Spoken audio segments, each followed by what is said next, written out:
Ladies and gentlemen, as I promised for Metal Gear June, I'm going to give you guys my favorite Metal Gear games from least to favorite. Now, in no way, shape, or form should this video be taken seriously because it's just my opinion.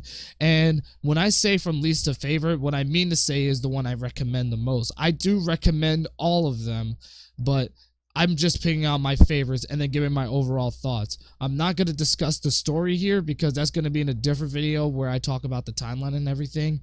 So here, I'm just mostly going to give my thoughts. So this is going to be the top 9 best Metal Gear games. Now, like I said, just only take it with a grain of salt. It should not be taken seriously. All these games are great. It's just that it's a matter of which one I would pick the most out of the other ones. Now, I know what you guys may be thinking. Why is it a top 9 instead of a top 11? Because the only 2 exclusions from this list is Metal Gear Solid Portable Ops and Metal Gear Rising: Revengeance. Now, I know that they're part of the canon to Metal Gear, but Kojima considers those to be spin-offs more than anything, so we're mainly going to focus on the games that Kojima considers to be canon to the overall series. So with that being said, I hope you guys will enjoy what I have to say in this video. So coming up at number 9, we have Metal Gear Solid 5 Ground Zeroes. Now, even though this game was mostly a demo and a precursor to Phantom Pain, it is important to the story, and it's actually a lot more than just being a simple demo. A lot of people were very pissed off when it first came out because all you had to do was just complete one mission and then the game was essentially over, but there's actually a lot of stuff that you can do in this game beyond just that one mission. It was actually the first game, I believe, to introduce the Fox engine, and this became a popular engine among Kojima Productions, and it was also used in Death Stranding. But yes, Ground Zeroes definitely takes the number 9 spot on this list because even though it's not the longest Metal Gear game, it's still a pretty good one that I think is overlooked. Number 8. We have Metal Gear Solid 2 Sons of Liberty. Now, I know I said previously that I do think that this one is my least favorite, but if I had to say which one was probably more below than Solid 2, it would be Ground Zeroes. But as I said before, all these games are great, so don't take it too seriously. But back to my point, Metal Gear Solid 2 was a game that a lot of people felt divided on initially when it first came out, and which in respect to the character Raiden, they felt like that he was more like a knockoff of Snake. They felt like he was so young and naive and everything, but I felt like that's what made him so different from Snake, beyond him being a stealth operative for the tanker, for the big shell incident and everything. So I do think Metal Gear Solid 2 is a great sequel. I think it's one of the best sequels of all time. It starts out slow, but as the story progresses, it gets good. It only gets better the more and more the story progresses. That's the thing. A lot of people felt like that, the story started sucking when Raiden first got introduced.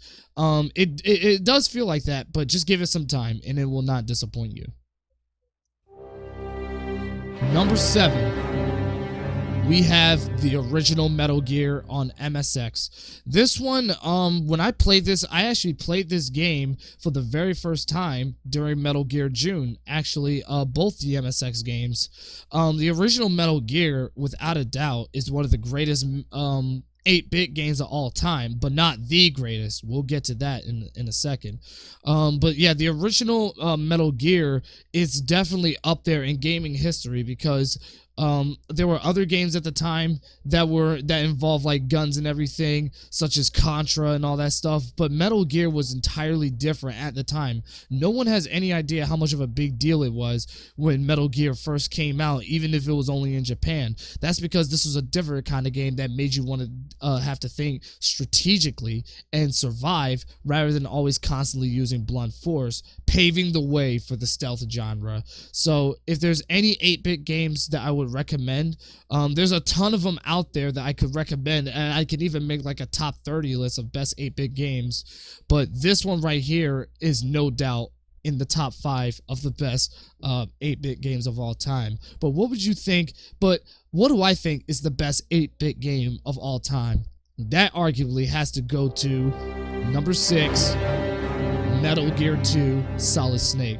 This one was the one that surprised me the most. Now I will be completely honest with you that when I first played this game on Metal Gear June, while I thought it was a great game, I felt like it was so hard for me to appreciate it because of how cryptic the game is. But then after really learning this game and also playing a lot of 8-bit games of that era, which also did the same thing where it was very cryptic, which is what made gamers struggle to beat these games for hours, and that's what made them last so long. Whereas if you knew what to do, you could beat it in like maybe an hour or two, like either 2 hours or so like that.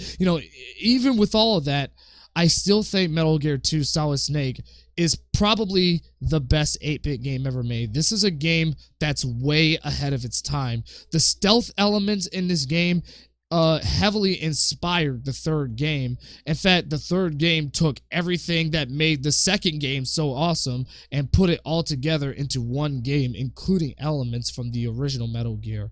So if you do have trouble playing this game, do not beat yourself up because, again, a lot of 8-bit games are very cryptic and everything. Just take your time, and if you hated it the first time because of that reason, give it another chance. The more and more you keep playing it, I think it gets better. I believe that Metal Gear 2 Solid Snake is one of those games that gets better with age. Number 5. Metal Gear Solid 5 The Phantom Pain. This one, I think, is one of the best games of the 2010s. And this one was the final Metal Gear game by Konami and even Kojima, because unfortunately, right after the game was all said and done, Konami was unfortunately laying off a bunch of people who worked on the game, and Kojima felt like that this was very harsh treatment, especially on the part of Konami. Not to mention, for the entire career that Kojima was there, he was also, he felt like he never really had creative control. This was the first game in which Kojima had 100% complete control over the project. So what you are playing is Kojima's full vision on what he believes how Metal Gear should be portrayed, not only from a gameplay standpoint, but also from a story standpoint. I think The Phantom Pain is one of those games of the modern era that needs to be played. I'm usually more of a fan of like older games. I'm usually not the kind of fan of like newer games, but this one was a major surprise to me. This is another game that I didn't like initially when it first came out, and I remember my cousin Nostradante made me play it against my will, might I add. But then over time, as I kept playing it over and over again, it just got better. So The Phantom Pain is available on PS4, Xbox One, and PC. I do own the PC version too. So, but that's besides the point. If you can easily get it on PC, especially if you have a good computer. So definitely download this game when you get a chance. It's a really great game with excellent graphics, amazing gameplay, amazing storyline, with very, very well-written characters. Even if Ocelot was a lot more chill than he usually is, he's still pretty awesome in this game. Number 4. Metal Gear Solid Peace Walker. This one is actually The Phantom Pain actually owes itself to Peace Walker, actually. And Ground Zeroes and Peace Walker both take place months between each other. Peace Walker is in 1974, Ground Zeroes is in 1975, and Phantom Pain is in 1984, making it 10 years after Peace Walker.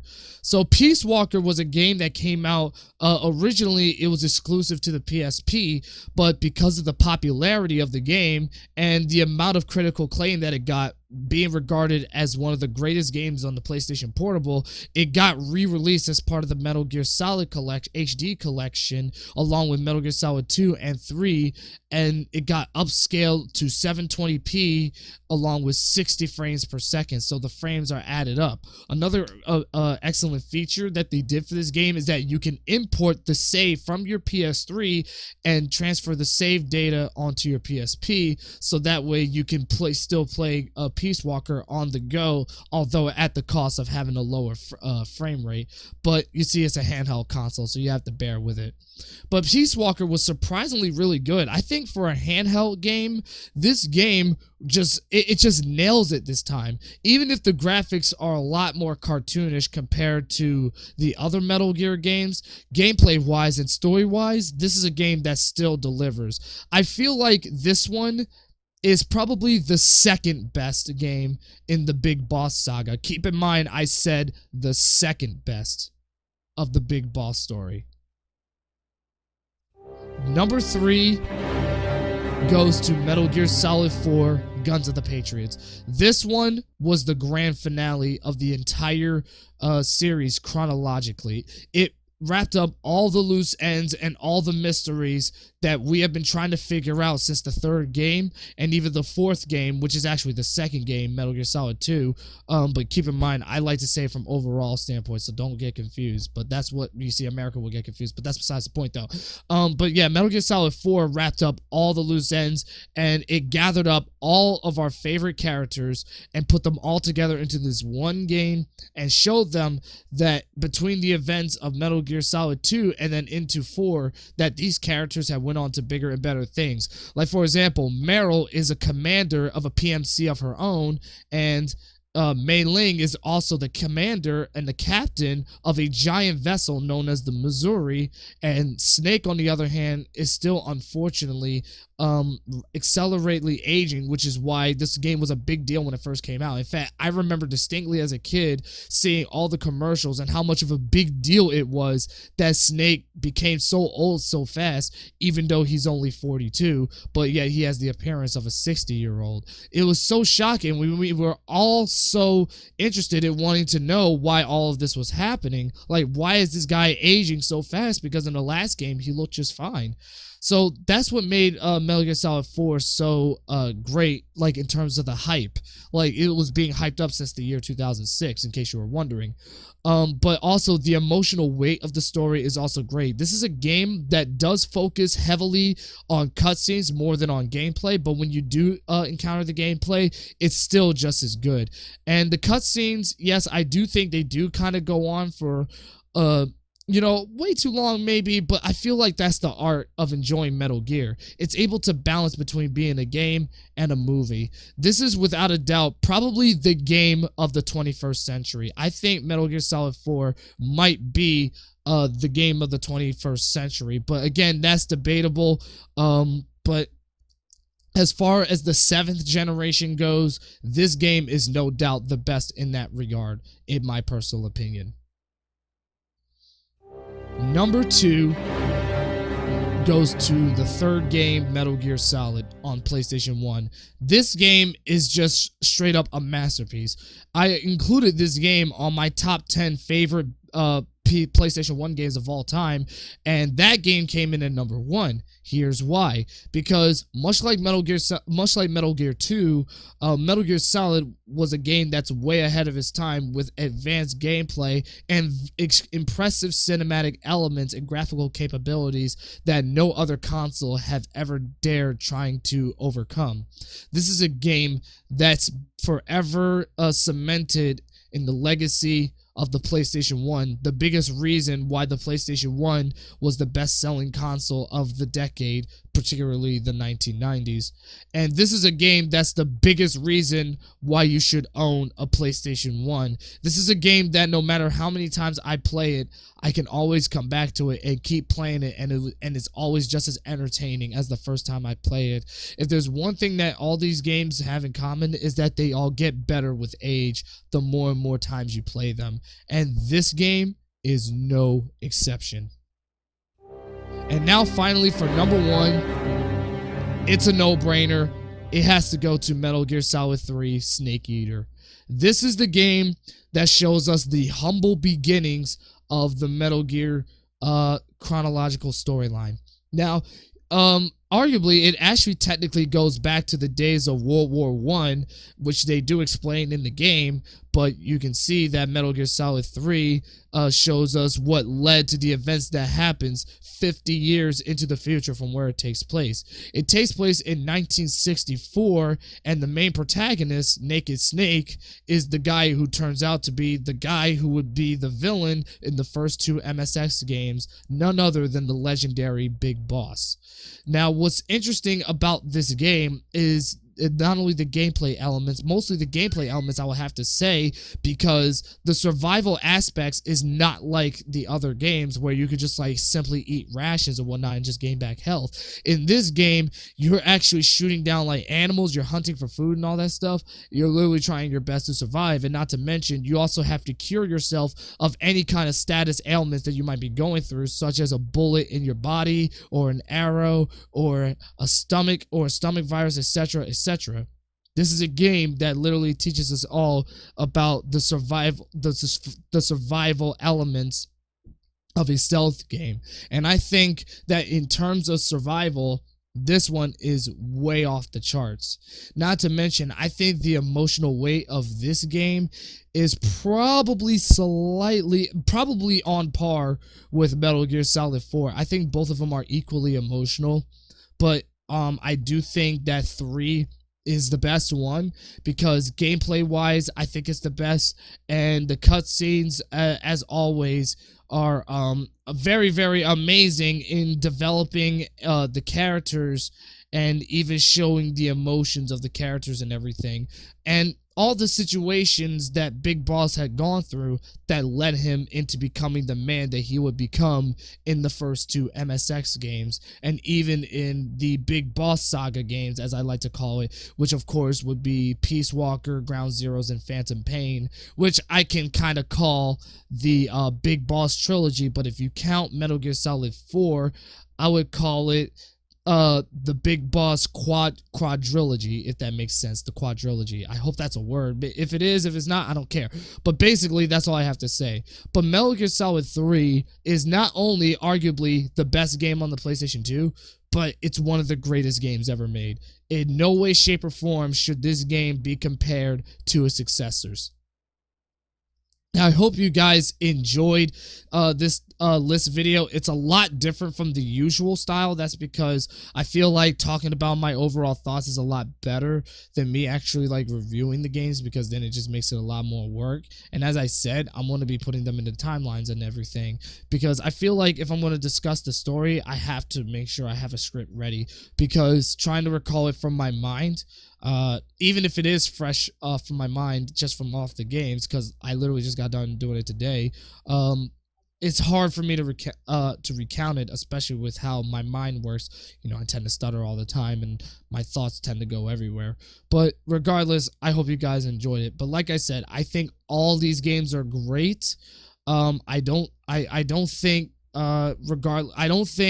that even if one game is below, at the lowest, like Ground Zeroes, that it means that it's a horrible game. It's a great game, but I think it's overlooked. And yes, sure, the short length does hurt it a little bit, but I don't think it makes it a bad game. So I hope I see you guys in the next video, and hopefully you guys are enjoying more and more of this for Metal Gear June, because there will be more. In the next video, I do want to talk about my favorite characters. So see you guys around. This is your friendly neighborhood Reptile signing off. The evil seed of what you've done germinates within you.